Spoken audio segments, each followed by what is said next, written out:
Assalamualaikum warahmatullahi wabarakatuh dan salam sejahtera. Bersama saya Hanim Nadia dalam Sumber Seminggu edisi Jumaat 12 November, siaran khas pilihan raya negeri Melaka. Hari ini lebih istimewa, Sumber Seminggu membawakan anda perkembangan PRN Melaka. Pakatan Harapan memilih pengerusi PH Melaka Adli Zahari sebagai calon tunggal untuk Ketua Menteri Melaka. Perkara itu dimaklumkan oleh pengerusi PH Datuk Seri Anwar Ibrahim dalam satu majlis pelancaran Pelan Tindakan Maju Bersama Harapan di La Crista, Melaka pada Rabu. Pemimpin PH bersependapat bahawa sebarang usaha untuk mengembalikan mandat rakyat harus didukung bersama. Menurut Anwar, semua pemimpin dan parti dalam PH akan bekerja sebagai satu pasukan untuk memastikan kemenangan di semua 28 kerusi DUN yang ada. Tambah Ahli Parlimen Port Dickson itu, beliau bersama Muhammad Sabu dan Lim Guan Eng akan membantu usaha berkempen di kerusi yang ditandingi PH sama ada ia diwakili PKR, Amanah atau DAP. Dalam manifesto yang dibentangkan pengerusi PH Melaka yang juga calon Ketua Menteri Gabungan berkenaan Adli Zahari, mereka berjanji untuk mengiktiraf pembangkang dan memberikannya status yang sama sebagai Exco. PH juga meminta semua adun Melaka mengisytiharkan harta masing-masing sebagai kaedah memastikan ketelusan selain mengamalkan sistem tender terbuka sebagai teras untuk proses perolehan negeri. Asas manifesto PH memberi tumpuan kepada membantu orang ramai mengatasi kesan pandemik COVID-19 serta memulihkan sektor pelancongan negeri yang terjejas teruk akibat wabak itu, termasuk menyediakan dana khas untuk ujian COVID-19 dan bantuan kepada keluarga yang kehilangan anggota akibat virus itu. Pelan Tindakan Maju Bersama Harapan ini menggariskan 3 kelas, 6 strategi dan 32 inisiatif. PH berjanji untuk memperkenalkan kad subsidi Melaka Sihat bernilai RM300 kepada kumpulan B50, iaitu golongan berpendapatan rendah sama seperti dasar yang dilaksanakan di Selangor. PH juga menjanjikan skim khusus untuk membantu pelbagai kumpulan sasar termasuk kanak-kanak, pelajar, warga emas dan ibu bapa tunggal. Ia termasuk wang tunai, makanan dan bantuan perumahan. Gabungan itu juga menyatakan komitmennya untuk memacu sektor pendigitalan Melaka, memotong cukai untuk petani, menyediakan peluang pekerjaan dan menambah baik lapangan terbang antarabangsa Melaka.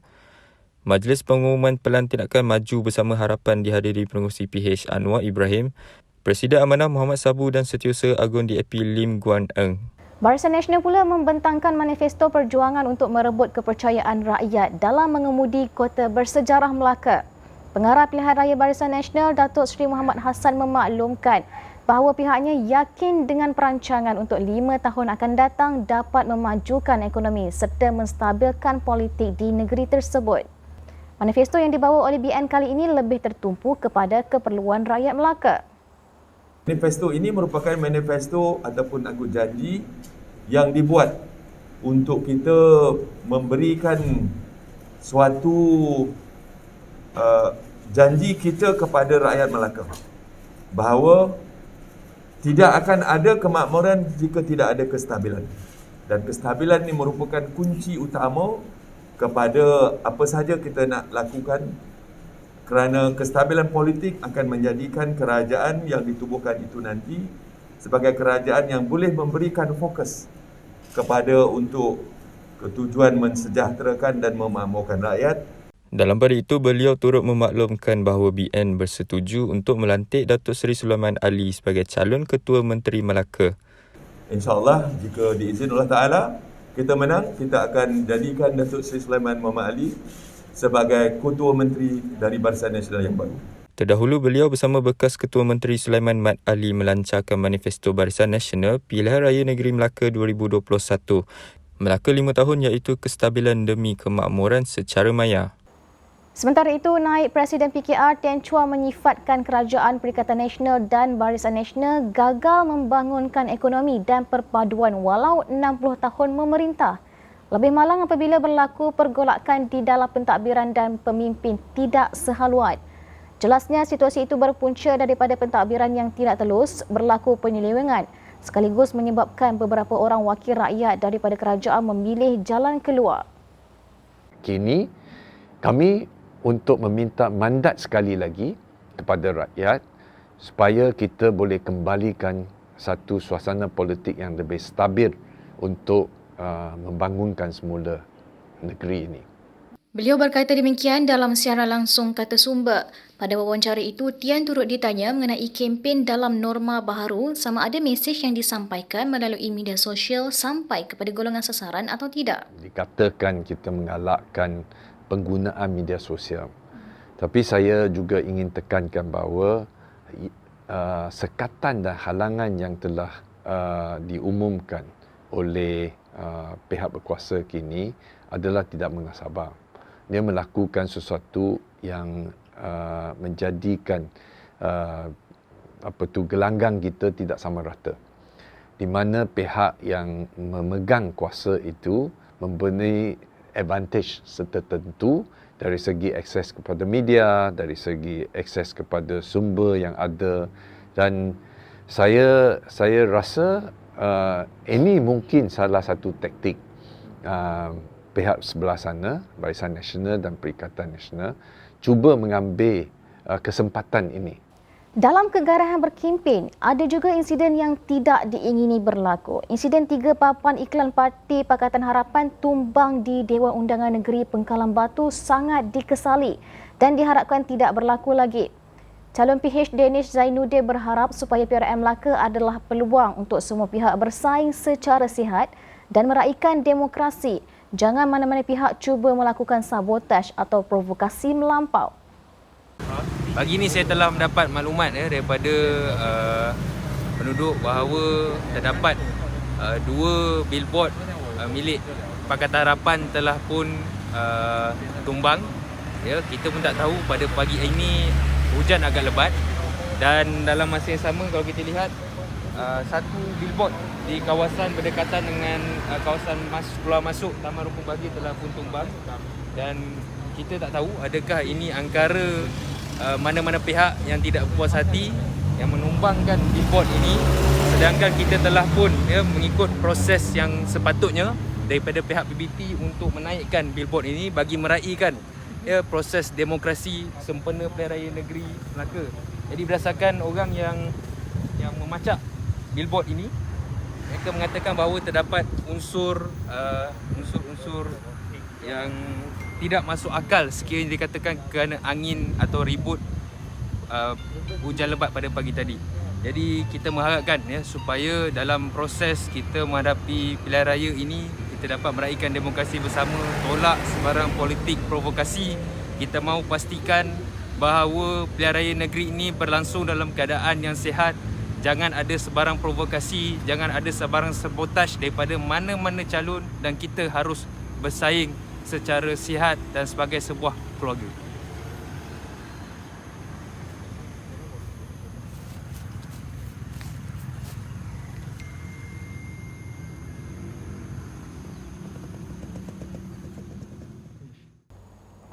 November 2021 menyaksikan penamaan calon di Pusat Penamaan Calon di 28 kawasan.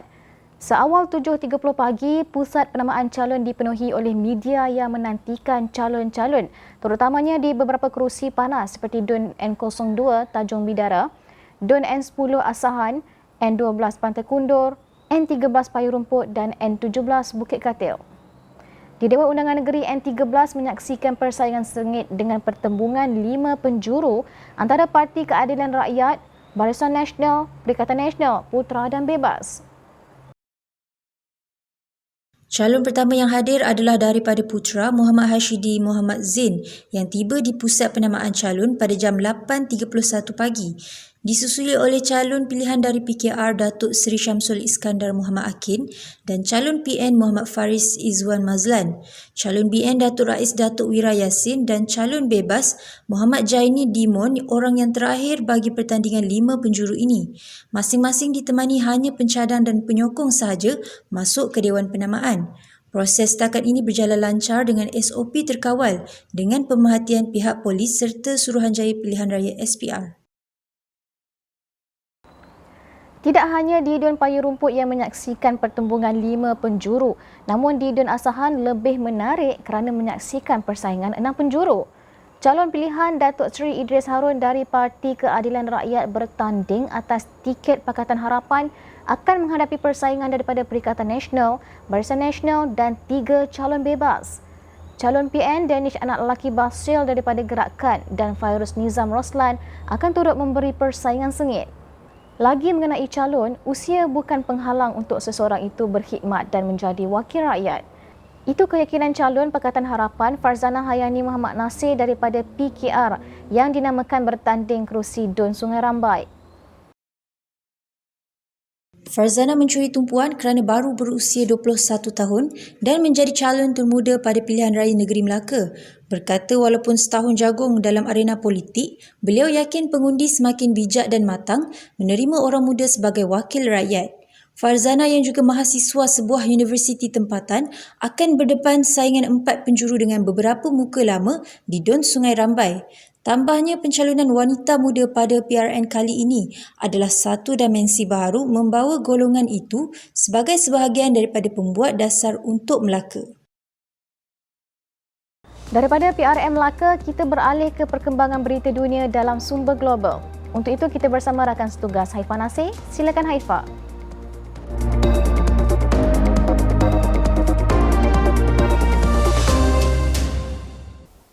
Terima kasih rakan setugas. Seterusnya saya Haifa Nasir membawakan anda perkembangan semasa berita dunia melalui sumber global. Kita mulakan dengan berita gembira buat rakyat Malaysia dan Singapura. Individu lengkap vaksinasi COVID-19 kini boleh berulang-alik antara Malaysia dan Singapura menerusi perjalanan udara tanpa perlu menjalani kuarantin bermula 29 November ini. Kebenaran menerusi skim laluan bagi orang sudah divaksinasi VTL diumumkan Perdana Menteri Datuk Seri Ismail Sabri Yaakob dan rakan sejawatannya Lee Hsien Loong dalam satu kenyataan bersama. VTL merupakan laluan udara antara lapangan terbang Changi dan lapangan terbang antarabangsa Kuala Lumpur tertakluk kepada keputusan ujian COVID-19 sebagai ganti menjalani kuarantin atau notis jangan keluar rumah. Kedua-dua pemimpin berkenaan mengadakan perbincangan berkaitan VTL melalui panggilan telefon pada 8 November 2021. Perdana Menteri Malaysia dan Singapura mengakui COVID-19 mengganggu hubungan rakyat kedua-dua negara dan memisahkan banyak keluarga selama beberapa bulan. Malaysia dan Singapura sudah mencapai kemajuan ketara dalam pemberian pelalian kepada penduduk masing-masing dan pengurusan wabak COVID-19. Sehubungan itu, Ismail Sabri dan Hsien Loong bersetuju menyambung perjalanan rentas sempadan secara progresif antara kedua-dua negara dengan cara yang selamat. Ismail Sabri berkata VTL merupakan satu lagi pencapaian penting dalam kerjasama Malaysia-Singapura yang sudah lama terjalin. Mengulas isu sama, Hsien Loong gembira kerana Malaysia dan Singapura akhirnya dapat membenarkan semula perjalanan rentas sempadan melalui VTL. Kedua-dua Perdana Menteri berharap dapat memulihkan perjalanan merentasi sempadan darat antara dua negara berjiran dalam masa terdekat. Dari Malaysia dan Singapura, kita terbang pula ke Amerika Syarikat. Mulai 8 November, Amerika Syarikat membuka semula sempadan darat dan udaranya kepada pelawat asing yang lengkap divaksin. Ini sekaligus mengakhiri larangan perjalanan dari seluruh dunia yang memisahkan keluarga, menjejaskan pelancongan dan menjadikan hubungan diplomatik antara negara tegang. Larangan terbabit dilaksanakan ketika pentadbiran bekas Presiden Donald Trump pada awal 2020 dan diteruskan ketika pemerintahan Joe Biden sehingga mendapat kritikan luas yang menjadi lambang pergolakan disebabkan pandemik COVID-19. Dalam usaha memperlahankan penularan COVID-19 pada Mac 2020, sempadan negara Lady Liberty itu terpaksa ditutup kepada pelancong termasuk Kesatuan Eropah, Britain, China, India dan Brazil. Malah pelawat yang melalui jalan darat dari Mexico dan Kanada juga disekat. Larangan selama berbulan-bulan itu telah menjejaskan ratusan juta orang dan sosioekonomi rakyat disebabkan pandemik COVID-19. Meskipun perjalanan dari Amerika Syarikat ke Eropah sudah dilakukan sejak musim panas lalu, bagaimanapun penduduk asing yang memegang visa tertentu tidak mempunyai sebarang jaminan atau kebenaran untuk memasuki semula negara itu. Justeru sebagai usaha memenuhi lonjakan permintaan ke dalam negara, Syarikat Penerbangan Amerika Syarikat bertindak meningkatkan jumlah penerbangan rentas Atlantik dan menggunakan pesawat yang lebih besar agar negara itu dapat keluar daripada krisis pandemik. Dijangka lebih 30 negara mendapat manfaat melalui penarikan balik larangan perjalanan ini, tetapi kemasukan ke Amerika Syarikat akan menjadi sangat tidak terkawal. Justeru pihak berkuasa negara berkenaan merancang untuk memantau dengan teliti status vaksinasi pelancong dan memerlukan mereka mengemukakan ujian negatif COVID-19 sebelum menaiki pesawat. Pelancong mestilah lengkap menerima vaksinasi penuh dan melakukan ujian kendiri 3 hari sebelum perjalanan.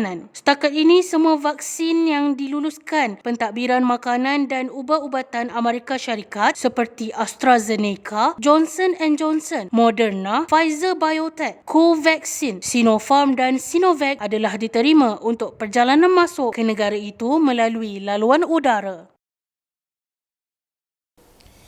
Ini pula perkembangan di Shanghai. Pihak berkuasa China menutup Shanghai Disneyland pada 2 November lalu selepas kes COVID-19 meletus di taman tema terbabit.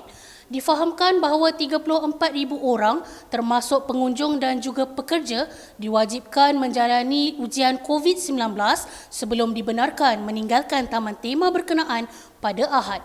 Pengurus Shanghai Disneyland memaklumkan kepada umum bahawa kesemua kemudahan terdapat di taman tema itu terpaksa digantung perkhidmatannya buat sementara waktu.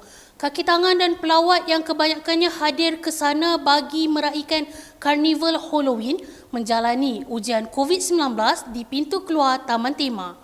Menurut Shanghai Disneyland, mereka juga diwajibkan menjalani ujian kedua 24 jam selepas ujian pertama dan melakukan 12 hari pemantauan kendiri jika kedua-dua ujian negatif.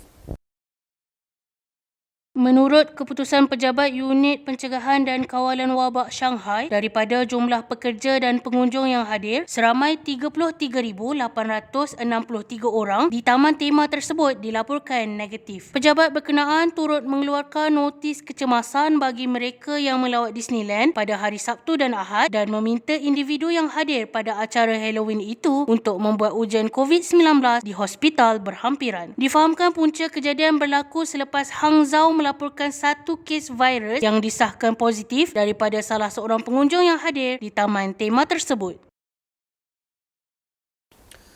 Penyerang Masjid Christchurch mahu merayu hukuman penjara sepanjang hayatnya kerana mendakwa pengakuan bersalah dibuat ketika dia berada dalam keadaan tertekan. Brenton Tarrant mengakui dirinya sebagai pelampau kulit putih, sebelum ini mengaku bersalah ke atas 51 pertuduhan membunuh, 40 pertuduhan cubaan membunuh dan 1 pertuduhan keganasan dilakukannya tahun lalu. Sehubungan itu, beliau dijatuhkan hukuman penjara sepanjang hayat tanpa parol sekaligus menjadi pesalah pertama di New Zealand yang menerima hukuman berkenaan. Ketika sesi pembelaan di mahkamah, Tarrant tidak mengemukakan sebarang pembelaan. Namun, peguamnya Tony Ellis berkata lelaki Australia itu hanya mempersoalkan keputusan dirinya yang mengaku bersalah. Tarrant menjelaskan bahawa pengakuan bersalah yang dilakukannya tempoh hari dibuat ketika dirinya dalam keadaan tertekan akibat mengalami layanan yang teruk sewaktu dalam tahanan. Ellis dilaporkan mengambil alih tugas sebagai peguam bela Tarrant apabila satu inkuas mengenai insiden serangan masjid pada Mac 2019 itu dikeluarkan oleh sebuah mahkamah korona. Beliau kemudian menasihatkan Tarrant agar mengemukakan rayuan. Pada kejadian berkenaan, Tarrant yang bersenjatakan senjata api bertindak menyerang umat Islam yang sedang menunaikan solat Jumaat di Masjid Al-Nur sebelum bergegas ke satu lagi masjid di Linwood. Dia turut melakukan siaran langsung ketika melakukan pembunuhan berkenaan. Mangsa yang terbunuh termasuk warga tua, wanita dan kanak-kanak. Sekian sahaja paparan berita dunia yang dapat saya kongsikan kepada anda minggu ini. Kita kembali kepada rakan setugas.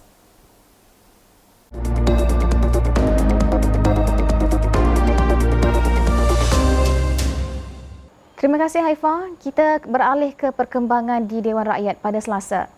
Ketua Pembangkang Datuk Seri Anwar Ibrahim menggesa kerajaan supaya segera menyelesaikan isu harta doktor kontrak supaya semua pegawai perubatan terlibat mendapat lantikan tetap.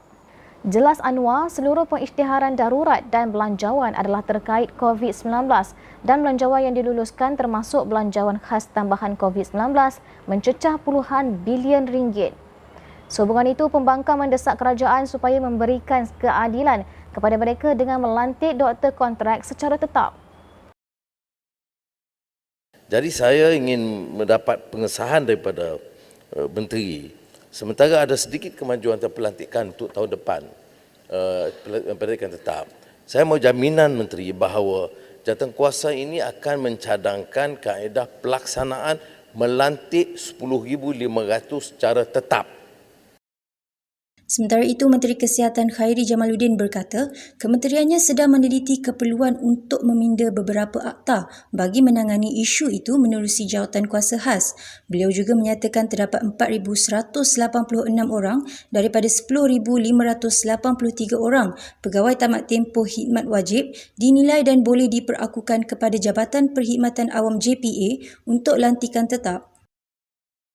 Seperti mana yang telah dimaklumkan sebelum ini, sebuah jawatankuasa khas telah ditubuhkan bagi mendapatkan penyelesaian jangka masa panjang terhadap isu lantikan kontrak ini. Jawatankuasa ini sedang meneliti keperluan bagi pindaan kepada beberapa akta yang berkaitan termasuklah akta perubatan dan akta pergigian. Kerajaan sebelum ini menawarkan lanjutan pelantikan secara kontrak kepada 10,583 orang pegawai perubatan, pergigian dan farmasi menerusi pembentangan bajet 2022 dengan peruntukan sebanyak 336.35 juta ringgit. Di samping itu, kerajaan juga akan menyediakan 100 juta ringgit bagi memanfaatkan 3,000 orang pegawai kontrak perubatan dan pergigian bagi penajaan program kepakaran. Bekas Ketua Pegawai Keuangan 1MDB memberitahu Mahkamah Tinggi di Kuala Lumpur pada Khamis bahawa semua arahan dikeluarkan oleh ahli perniagaan dalam buruan Jolo dianggap mandat daripada Datuk Seri Najib Tun Razak. Selain itu, minggu ini isu kenderaan rasmi menteri turut menarik perhatian. Kerajaan Pakatan Harapan tidak pernah meluluskan pertukaran kereta Proton perdana kepada Toyota Velfire sebagai kereta rasmi menteri, tegas bekas Menteri Keuangan Lim Guan Eng. Selain atas dasar perbelanjaan berhemah, menteri pada masa itu menggunakan kenderaan Proton perdana sebagai kenderaan rasmi sekaligus berlawanan dengan kenyataan Kementerian Keuangan bahawa cadangan penggantian kereta Proton perdana kepada kenderaan lain seperti Velfire dipertimbangkan semasa pentadbiran kerajaan terdahulu, tetapi ditangguhkan hanya dilaksanakan pada tahun ini. Menurut Tengku Zafrul, pada Disember 2019, pentadbiran PH telah mempertimbangkan untuk menukar kenderaan rasmi Menteri Persekutuan daripada Proton perdana kepada Toyota Velfire. Pada Januari 2020, Lim yang ketika itu Menteri Kewangan berkata, kerajaan berhasrat untuk kekal menggunakan Proton perdana tetapi syarikat yang membekal kereta kepada kerajaan tidak memiliki model itu kerana sudah tiada di pasaran. Justeru Toyota Velfire ditawarkan sebagai alternatif. Bagaimanapun, Lim mengumumkan kerajaan akan kekal menggunakan Proton perdana. Keputusan itu dibuat selepas sebuah syarikat yang dilantik untuk membekalkan kenderaan untuk kegunaan rasmi menteri dan pegawai kanan kerajaan mengesahkan bahawa terdapat bekalan kereta perdana yang mencukupi. Dalam jawapan parlimennya, Tengku Zafrul berkata kos sewa bulanan bagi Toyota Velfire adalah lebih murah. Bagaimanapun, ia tetap menerima kritikan antaranya oleh Persatuan Kereta Sewa Malaysia yang berkata kos pajakan Toyota Velfire sebagai tidak munasabah. Presidennya Farouk Fernandes berkata kos bulanan yang dinyatakan oleh kerajaan tidak masuk akal dari segi kos pajakan bulanan kenderaan berdasarkan anggaran harga kenderaan itu. Sementara itu, Presiden Muda Syed Saddiq Syed Abdul Rahman mengesyaki ada yang tidak kena dengan keputusan kerajaan untuk menggantikan kenderaan rasmi Proton perdana untuk menteri dengan Toyota Velfire. Sekian paparan minggu ini. Jangan lupa mengikuti perkembangan semasa dan terkini PRM Melaka menerusi laman sosial dan YouTube Sumber Kini. Kepada rakyat Melaka, jangan lupa untuk menunaikan tanggungjawab anda sebagai pengundi pada 20 November ini. Buat keputusan bijak demi masa depan anda. Sebelum mengakhiri sumber seminggu, kami tinggalkan anda dengan visual viral pengantin yang diraikan di Pasar Malam. Assalamualaikum dan salam sejahtera. Look at this.